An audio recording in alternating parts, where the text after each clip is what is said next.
جنہوں نے نماز کو ضائع کر دیا اور خواہشات نفسانی کے پیچھے لگ گئے، سو ان قریب ان کو گمراہی کی سزا ملے گی۔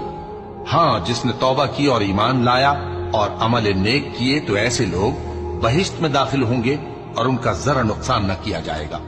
یعنی ہمیشہ کی بہشتوں میں، جس کا اللہ نے اپنے بندوں سے وعدہ کیا ہے کہ جو ان کی آنکھوں سے پوشیدہ ہے۔